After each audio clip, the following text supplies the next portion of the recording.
Welcome back to the End of the Bench podcast for episode 4. We're going to break down the conference finals. As always, it's myself and Mr. Slaughter, so we'll jump right into it.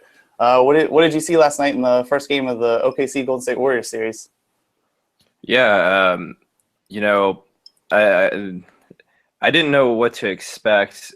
It's tough, I feel like, to come off such a great win against San Antonio and then to like have the recharge up against Golden State, especially how they opened against San Antonio. You didn't know if their energy was going to be there.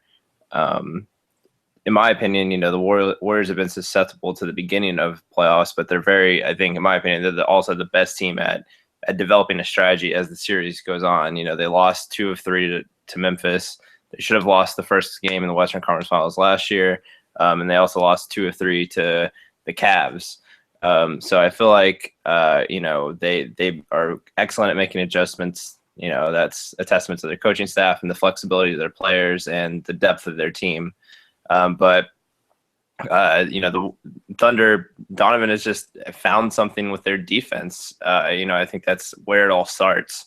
And the lineups with the big men, with Cantor Adams specifically, held up against the small ball lineup. And, the Thunder won despite really not playing as well as they did it against the Warriors in the regular season, when Durant, just obliterates them. So, I think they have a lot to build on. The Warriors shot terribly. They can look back and say, we had missed opportunities. We had a lot of sloppy turnovers. They missed a lot of open shots. They were like 3 of 12 or from 3 on open looks. That's going to change. So I think that, both teams have something that they can work to build on going towards the next game. But I think, especially after how the first half ended, I'm a little shocked at the outcome. What about you? You were there.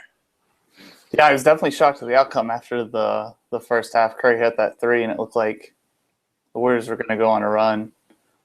Start the second half, but OKC answered early. They got a couple buckets really early in that second half, and I think that helped settle them down.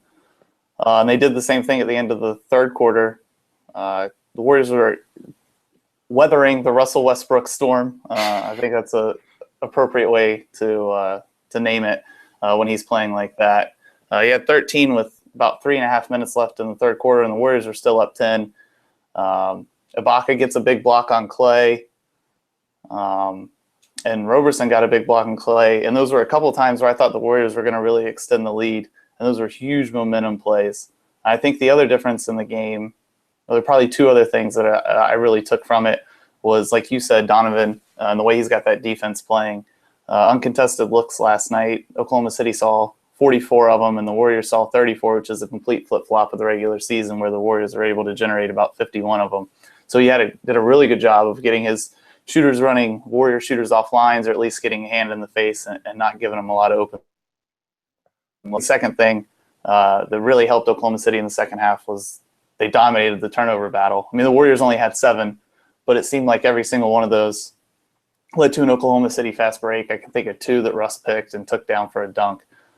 So those made a huge difference, especially when it cut the lead. I think one cut the lead to 3 or 1. And you kind of felt like Oklahoma City felt comfortable for the first time in that game, and they're a dangerous team when they get into any sort of rhythm. I think the job Donovan's done, I mean, people were ripping him at the beginning of the season. He got put in the fire in these playoffs, having to go against Popovich and Curran back-to-back rounds, and I thought he's done a really good job for somebody in his rookie season.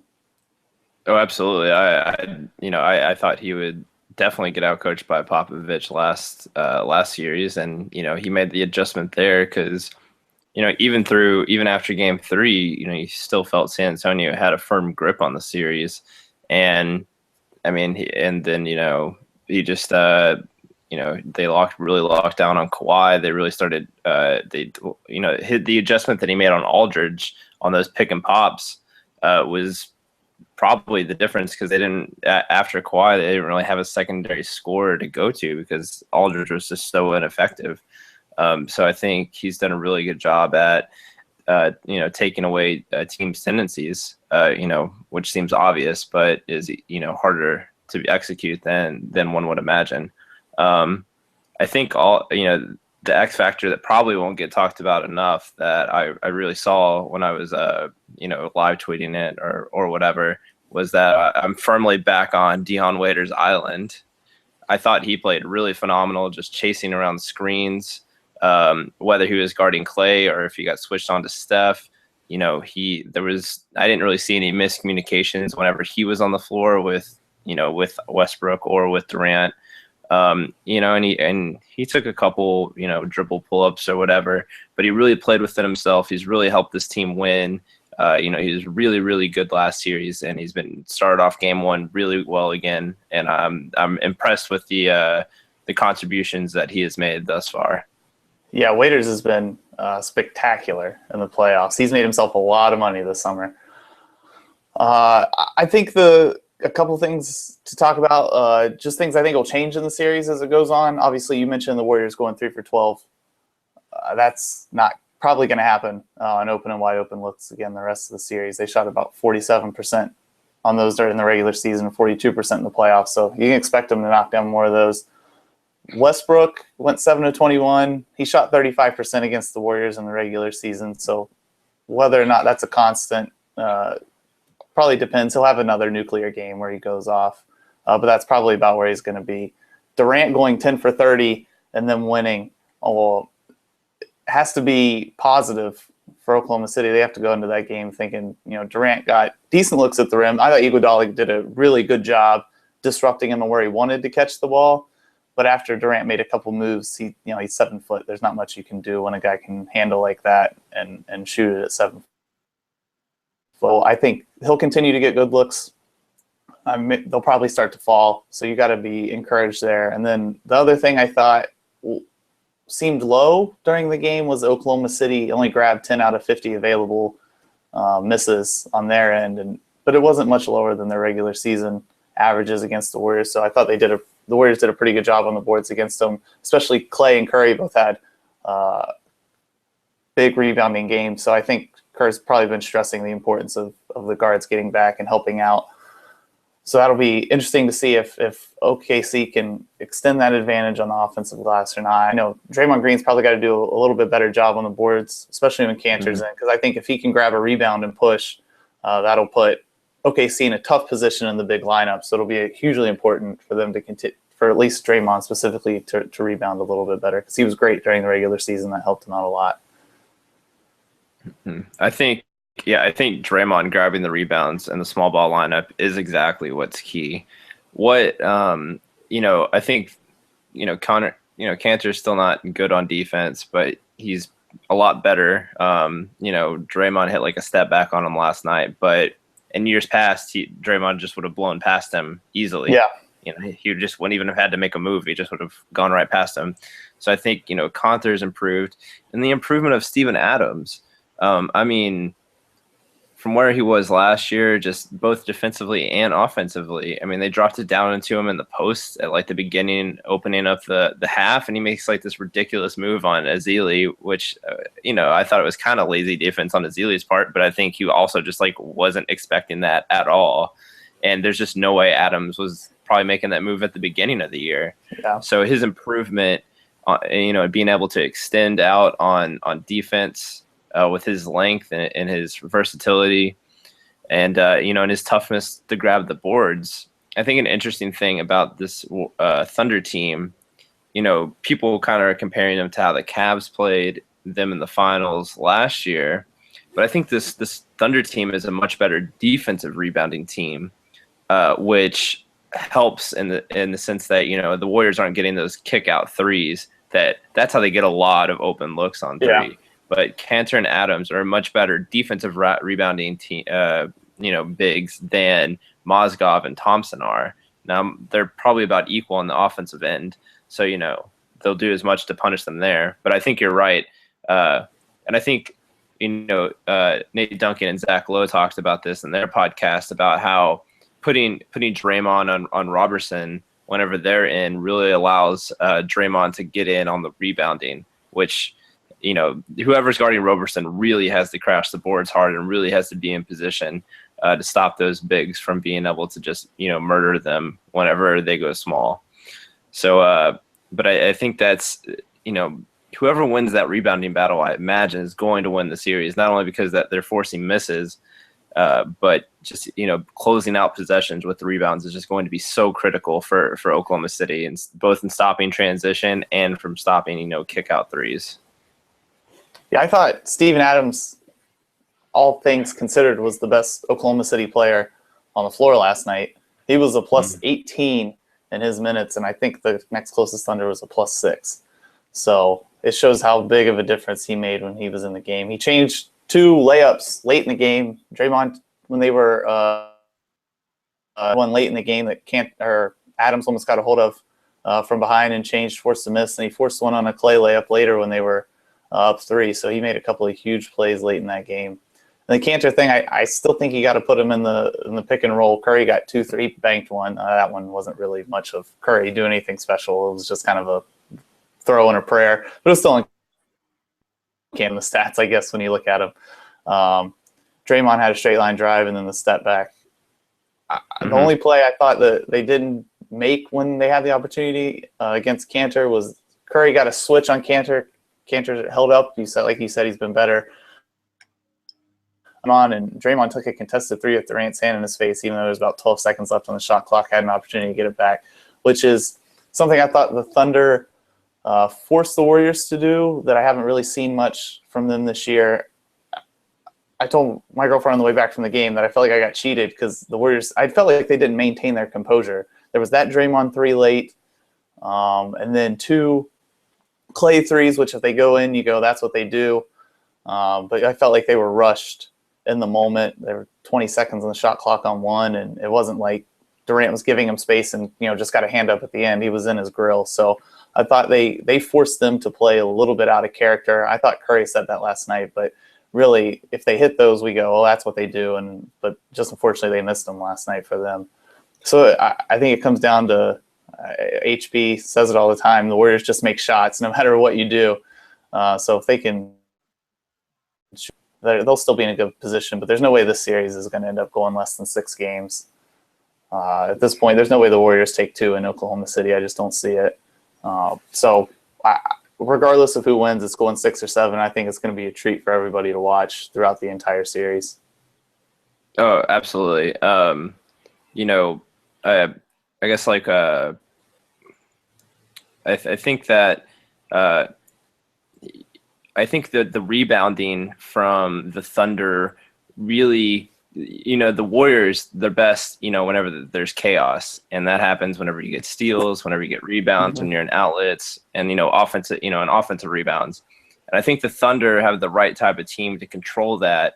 And so I think that the shots that the Warriors were taking were shots that they would, maybe they wouldn't normally take, but they were like trying to create the chaos instead of letting the chaos come to them, I guess, in a way. And so I think like that Clay corner 3, with like 2 minutes left when they were down 4, or, maybe there was like 4 minutes left or whatever, but it wasn't a good shot, but it's shots that they take. But I felt like it was a 4 shot because it wasn't letting the chaos come to them. They were trying to create it. So I think, I don't know, that's the best way I can describe what they were trying. One question I did have for you, because I kind of saw this on Twitter and I wasn't sure, and I don't really know if it made a difference in the game. How is that Warriors crowd compared to others Warriors crowd? Because on Twitter it seemed to be they were acting like it wasn't as rowdy and loud as it usually is. I would agree that it was not as loud. I thought that the first half could have been a lot louder considering how well they were playing, but the Thunder took the crowd out of it in the third quarter, right? Those last 3 minutes. It was starting to get loud again when they pushed the lead back to 10 after the initial Thunder run in the third quarter. They go on that run late to close it out, and it just got silent in there until the end when the Warriors started to make another push. And then it was loud like normal. But for the first 2.5 quarters, it was almost 3. It was a lot. Like a lot of that has to do with ticket prices. A certain demographic can afford to go to those games, and those aren't always. I sent you a text last night. We were talking about it. Yep. You just don't know how big a basketball fan. Maybe it's almost like it's a status thing here now. Hey, I went to the Warriors playoff game last night, and that's unfortunate because it's not always true basketball fans. The other thing I said to you last night, and I thought whistles were a little off. They were off both ways. I just thought there were some unfortunate calls the Warriors' way late in the game, but that's neither here nor there. But I stood up after the Draymond Green moving screen where he stuck his butt out, and that was a pretty obvious call, and everybody in the arena starts booing it, and so did my girlfriend. And I said, well, that was definitely a foul. And she said, what do you mean? I stood up and I showed her what he did, and I said, that's a foul. And I got like 15 dirty looks from people. I'm an unbiased. I'm a fan. I am an unbiased fan who can accept the fact that Draymond Green did something wrong, and they blew a whistle on him for it. So I think it's just the difference in fans when ticket prices go from selling for $60 to selling for, I think early when they first made it was $250 and like $140 right before the game. So I think that's got a lot to do with the crowd in Oracle right now. Yeah, and hopefully, I'll touch on the refs before we switch to the Raptors Cavs series, but that hopefully that these playoffs don't get overshadowed by the refs, because there have seemed to be a lot of blown calls. I don't really know if it's affected the outcome of the game, and I don't think anything can get as crazy as that one Spurs Thunder game where it was just like literally chaos, fans running on the court, grabbing players. Like, I don't think it can beat that, but there have been a lot of very questionable calls. But I'm really not sure if it's changed the outcome of the game. So I guess that's like the saving grace that they have. But it's still not a good look. I agree with you. It's the only thing, if we were more popular, I wouldn't even say this could be a stupid NBA conspiracy for people. The Thunder have come out on the right side of three really late game calls, right? The San Antonio game, the second San Antonio game where Kawhi tried to foul Russ, and Russ ends up getting to the bucket in the and one. And then last night, by letter of the law, it's a travel. By the way NBA gets called, it's obviously not a travel. Everybody knows you get 3 to 4 steps in an NBA game. It's not. It's not actually how it is. The one call that I took exception to was late in the game. I think the Warriors are down 2, and Curry back cut Durant.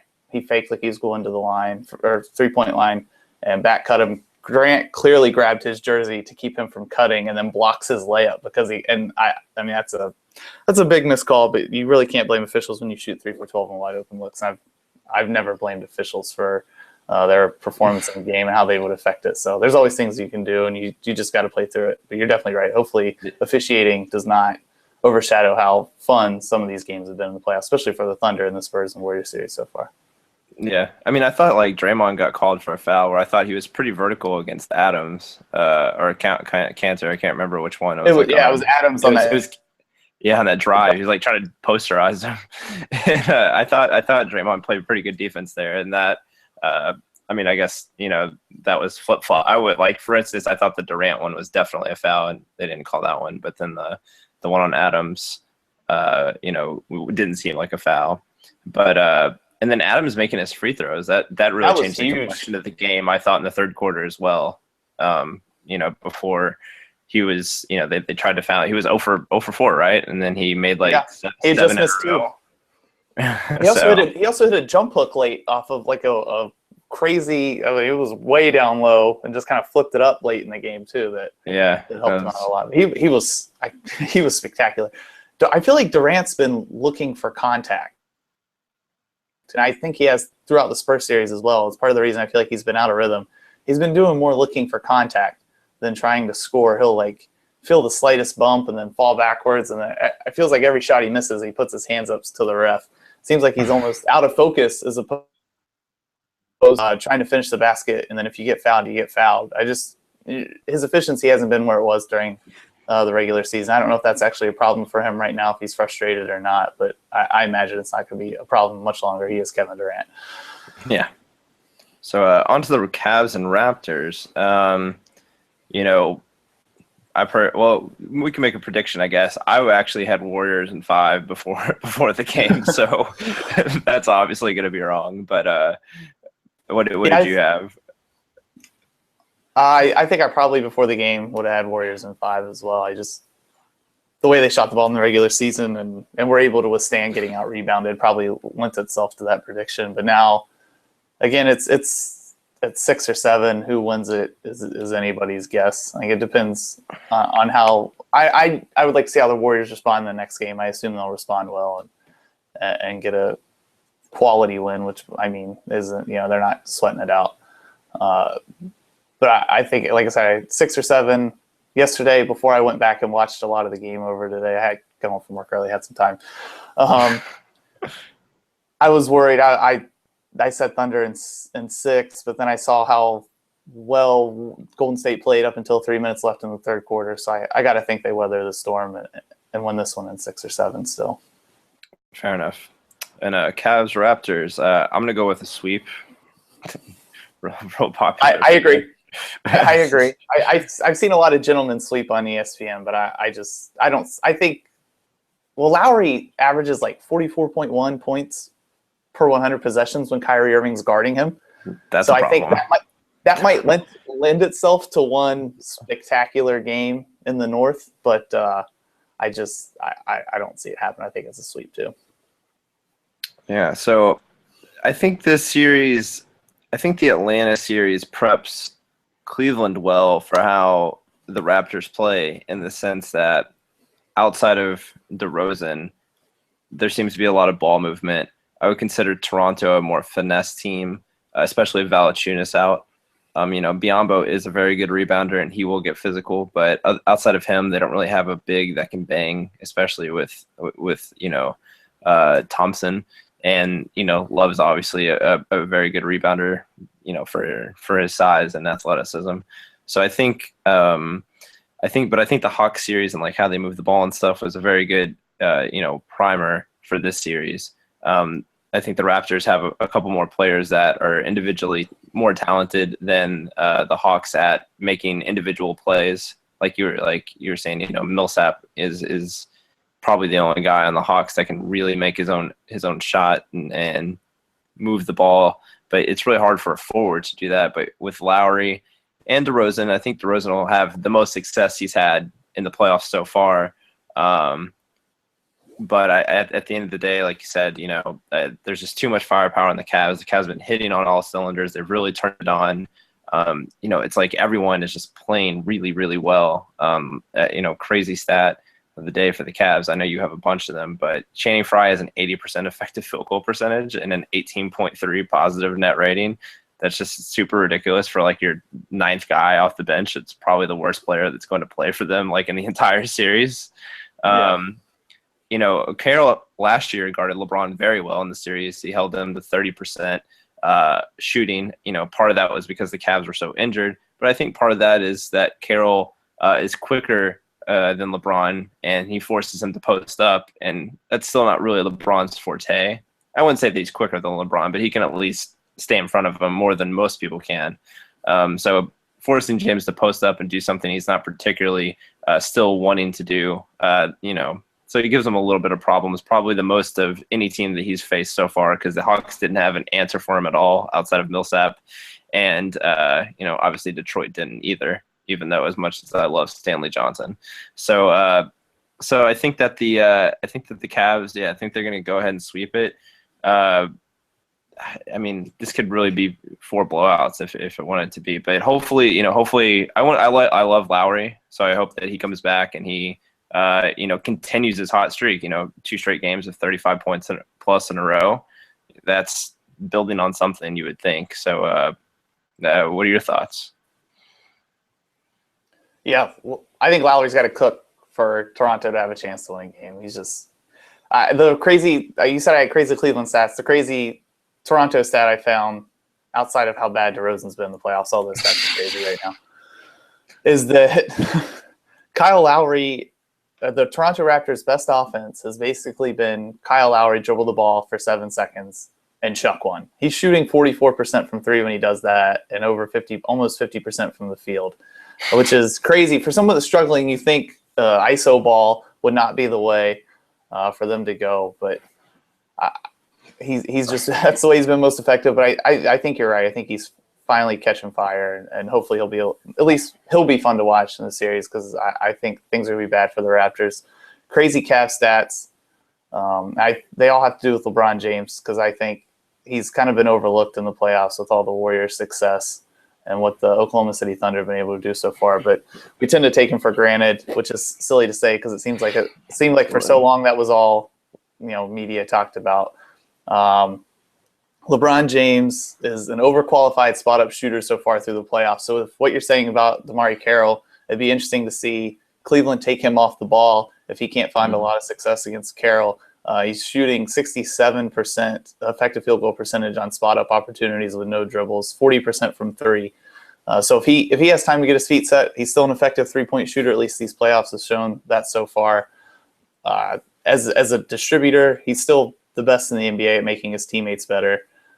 Everybody on the Cavs that attempts threes is shooting over 50% on assists from LeBron James outside of Dellavedova and J.R. Smith. And like we said, J.R. Smith probably pump fake to let a defender get in his face because he likes to shoot him more like that. Last stat I have is that LeBron James has been engaged on defense. He is holding his guarded man to 10% under their expected field goal percentage on the shots that they've taken so far in the playoffs, which shows that playoff LeBron James, when he's locked in and really cares, as opposed to more about what he's saying about his teammates on Twitter but not adding them, is still probably the best player in the NBA when it comes down to it. He's had such huge impact on every single one of the Cavs series, and I think part of it is that they're just a level above their competition in the East, especially Detroit and the Hawks. The Hawks are just a bad matchup. Detroit's a couple years away. They made it fun at least. But I think they're just so far above their competition right now. They're clicking. Everybody's hitting.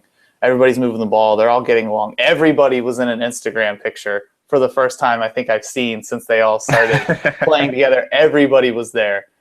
So I think they're actually having fun playing together. Defensively, they've all been locked in. I think a ton of the Raptors' possessions come out of the pick and roll, and it's really hard. I mean, I assume they'll go at Kevin Love, because you can't go at Tristan Thompson pick and roll. He's, it's probably the reason he can guard Millsap well for his skill set. He's uniquely qualified also to kind of stay in front of point guards and guards when they come off screen roll. He's quick enough laterally. He's like the opposite of Enes Kanter, we were talking about earlier.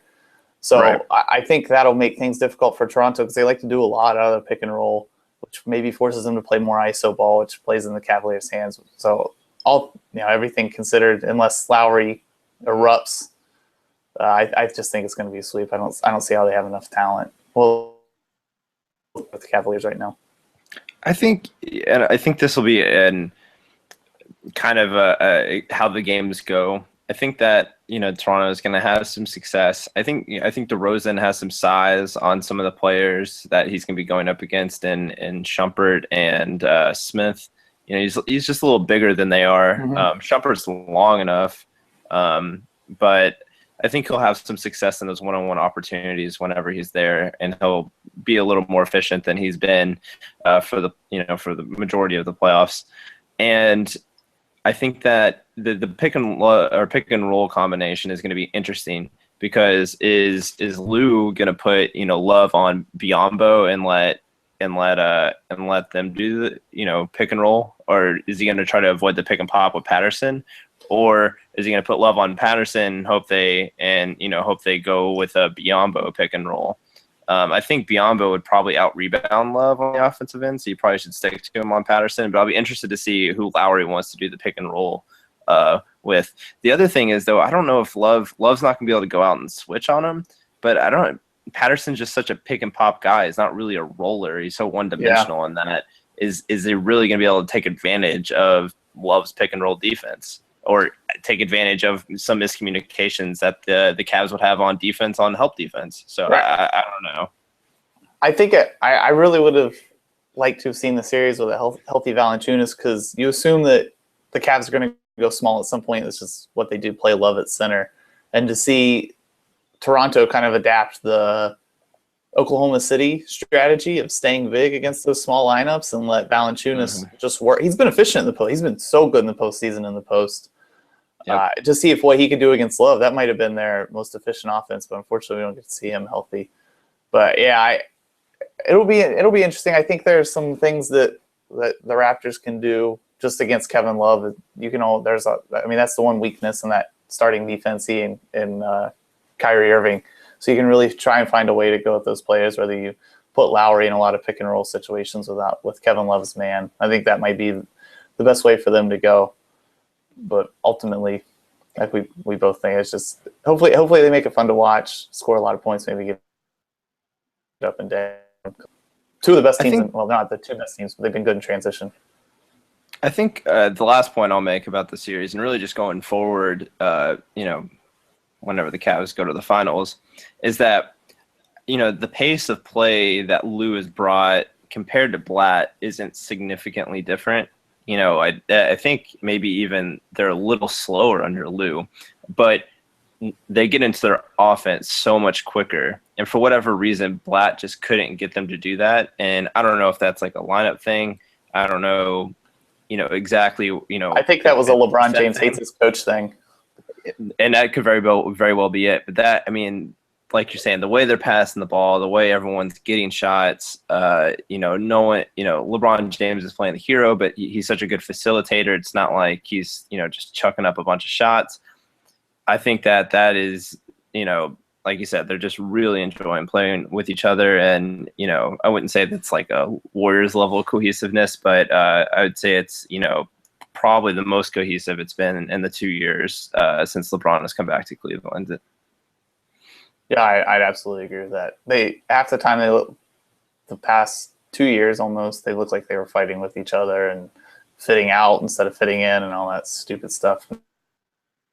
Now he's played the best he's played since he's been in a Cavalier uniform in these playoffs. So, and LeBron and Kyrie have never really had issues getting their own. It's always been Love and the rest of the guys. So if he's playing well, then they're moving the ball and everybody's hitting shots, then they're going to be a problem to deal with, not just in this round, but forever they play in the Western Conference Final or the NBA Finals.